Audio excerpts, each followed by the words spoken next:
Guys, welcome to IS point. This is Aditi Pandey. तो कैसे हैं आप लोग? आई होप आप सब बहुत अच्छे होंगे। हम लोग भी बहुत अच्छे हैं। अच्छा, पढ़ाई कैसी चल रही है आप लोगों की? जल्दी से बताइए। तो पढ़ाई अच्छी चल रही है ना? नोट्स वोट्स बन गए हैं ना? और जिनके प्रीलिम्स हैं उनके बहुत फोकस रखिए, ठीक है। करंट के बहुत सारे टॉपिक्स हैं, उन्हें अच्छे से पढ़ते रहिए, रिवाइज करते रहिए, because it's very important, okay. और जिन लोगों के होने वाले हैं, आप लोग अभी न्यूज़पेपर रीड कीजिए। अगर आपके कोई और एग्ज़ाम है ग्रेजुएशन के, तो आप उन्हें अच्छे से दीजिए और उस पर पूरा फोकस बनाए रखिए, ओके। तो चलिए हम लोग स्टार्ट करते हैं। आज हम अपना ना, एक्चुअली सर ने आपको चैप्टर पढ़ा दिया था, बट कुछ प्रॉब्लम्स के कारण सर नहीं आ पा रहे हैं, तो हम आप लोगों को पढ़ाएंगे चैप्टर। एंड हम भी सोच रहे हैं कि हम इसे स्टार्ट से ही पढ़ाते हैं, क्योंकि ऐसे एक दो पेज से हम पढ़ाएंगे तो ना हमें ही समझ में आने वाला है ज़्यादा अच्छे से, ना हम ही आपको समझाने में थोड़ा कंफर्टेबल हो पाएंगे। तो हम इसे अच्छे से समझाते हैं।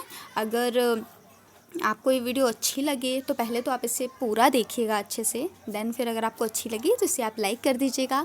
और अगर आपने हमारे चैनल को सब्सक्राइब नहीं किया है तो आप इसे सब्सक्राइब कर लीजिएगा, सो दैट कि आपको नोटिफिकेशंस मिल जाएंगी, क्योंकि ये जो वीडियो है ये रोज़ आती है, ठीक है। आपके एनसीईआरटी के क्लासेस जो हैं वो रोज़ चलते हैं और बहुत सारे सब्जेक्ट्स के चलते हैं। पॉलिटी हो गया, साइंस हो गया, हिस्ट्री है, ज्योग्राफी है, द हिंदू है, ये सारी चीज़ें भी चलती हैं, ठीक है। तो चलिए स्टार्ट करते हैं। हमारा लेसन 2 है, इसका नाम क्या है? लेखन कला और शहरी जीवन। तो चलिए जानते हैं कि लेखन कला और शहरी जीवन क्या है। अगर आपसे कोई क्वेश्चन पूछे कि शहरी जीवन की शुरुआत कहाँ हुई थी, सबसे पहले इसे इंट्रोड्यूस कहाँ किया गया था, तो आप लोगों को पता है क्या? बताइए मुझे। जिसने 6 की एनसीईआरटी पढ़ी है ना, उसे अच्छे से पता होगा। तो जो शहरी जीवन है ना, इसकी शुरुआत मेसोपोटामिया में हुई थी। फरात यानी कि यूफ्रेट्स जो हैं और दजला नदियों के बीच स्थित यह प्रदेश आजकल इराक गणराज्य का हिस्सा है। मेसोपोटामिया की सभ्यता अपनी संपन्नता, शहरी जीवन, विशाल एवं समृद्ध साहित्य, गणित और खगोल विद्या के लिए काफ़ी ज़्यादा प्रसिद्ध रहा है। ये आपसे पूछा जा सकता है कि इसमें कौन कौन सी नदियों के बीच ये स्थित था, तो एक फरात है और दूसरी दजला है। इसे आप याद कर लीजिए या फिर राइट डाउन आप कर सकते हैं अपनी कॉपी पे। मेसोपोटामिया की सभ्यता अपनी संपन्नता, शहरी जीवन, विशाल एवं समृद्ध साहित्य, गणित एवं खगोल विद्या के लिए काफ़ी ज़्यादा प्रसिद्ध है। मेसोपोटामिया की लेखन प्रणाली और उनका जो साहित्य है ये पूर्व भूमध्य सागरीय प्रदेशों और उत्तरी सीरिया तथा टर्की में 2000 ईसा पूर्व के बाद फैला, जिसके फलस्वरूप उस समस्त क्षेत्र के राज्यों के बीच आपस में, यहाँ तक कि मिस्र के फ़राओ के साथ भी मेसोपोटामिया की भाषा और लिपि में लिखा पढ़ी होने लगी। यहाँ हम शहरी जीवन और लेखन के बीच संबंधों को खोजने का प्रयत्न करेंगे और ये जानेंगे कि लेखन की सतत जो परंपरा चली उससे क्या क्या हमें प्राप्त हुआ। सबसे पहले हमने ये जाना कि जो शहरी जीवन है उसकी शुरुआत कब हुई थी? मेसोपोटामिया में हुई थी। तो अब जानते हैं कि जो मेसोपोटामिया नाम है ना, ये कहाँ से आया है। ये एक यूनानी है, मेसोस है और मध्य और पोटामोस है, तो इन दोनों से मिलकर बना है, यानी कि नदी, ठीक है। मेसोस मतलब होता है मध्य और पोटामोस मतलब होता है नदी। इन दोनों से मिलकर बना है मेसोपोटामिया शब्द। तो ये कौन सी दो नदियों के बीच में है? दजला और फरात। और ये उनके बीच की काफ़ी ज़्यादा उपजाऊ जो धरती है वो मानी जाती है। अब हम आगे देखेंगे कि अभिकृत इतिहास के आरंभ काल में इस प्रदेश को मुख्यतः इसके शहरीकृत दक्षिण भागों सुमेर और अक्कद कहा जाता था। 2000 ईसा पूर्व के बाद जब बेबीलोन एक महत्वपूर्ण शहर बन गया, तब दक्षिणी क्षेत्र की बेबीलोनिया कहा जाने लगा। पहले जो दक्षिणी क्षेत्र था ना, इस भाग को हम सुमेर या फिर अक्कद कहते थे, लेकिन जब बेबीलोन एक महत्वपूर्ण शहर बनके विकसित हुआ तो लोगों ने इसे बेबीलोनिया कहना शुरू कर दिया। लगभग 1100 ईसा वर्ष से असीरियाइयों ने उत्तर में अपना राज्य स्थापित कर लिया, तब उस क्षेत्र को असीरिया कहा जाने लगा। उत्तर प्रदेश की प्रथम ज्ञात भाषा सुमेरियन यानी कि सुमेरी थी। उत्तर प्रदेश नहीं, सॉरी, उस प्रदेश की जो ज्ञात भाषा है उसे सुमेरियन यानी कि सुमेरी कहते हैं। धीरे धीरे 2400 ईसा पूर्व के आसपास अक्कादी भाषा बोलने वाले लोग यहाँ पे आ गए। अक्कादी ने सुमेरी भाषा का स्थान ले लिया। जैसे कि आप सभी जानते हैं कि अमेरिका के बाद सबसे ज़्यादा इंग्लिश कहाँ बोली जाती है? हमारे भारत में।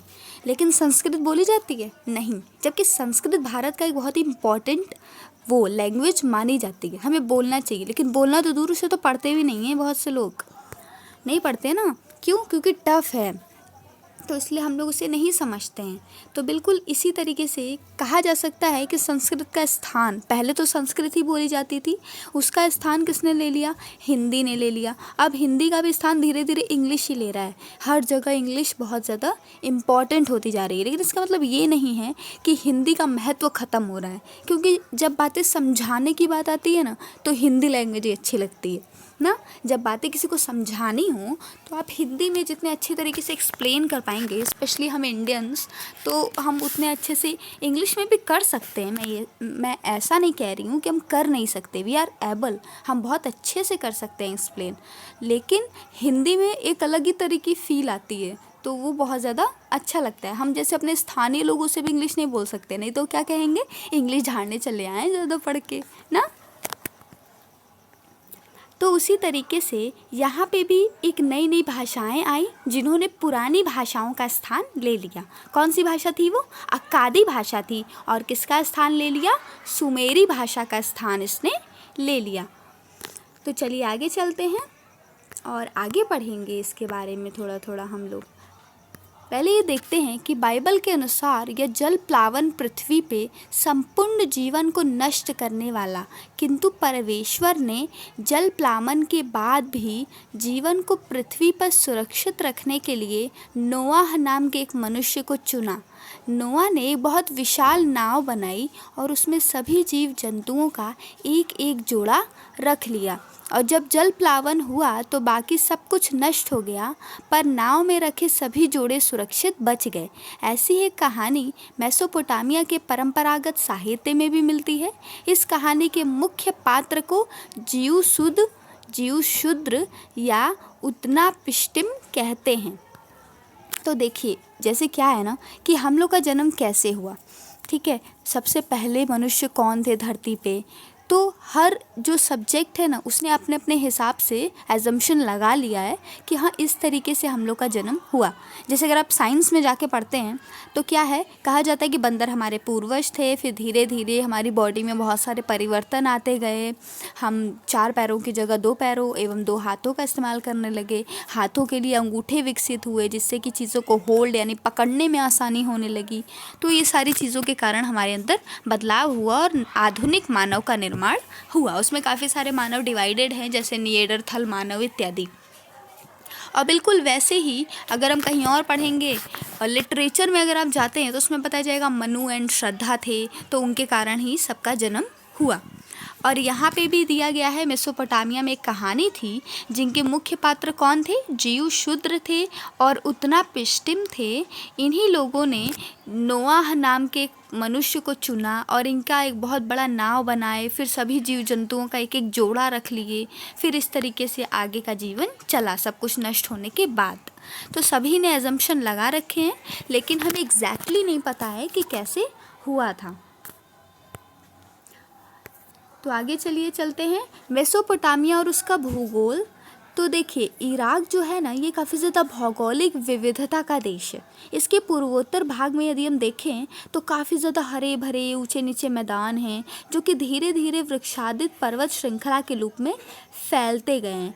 साथ ही यहाँ स्वच्छ झरने एवं जंगली फूल भी हैं।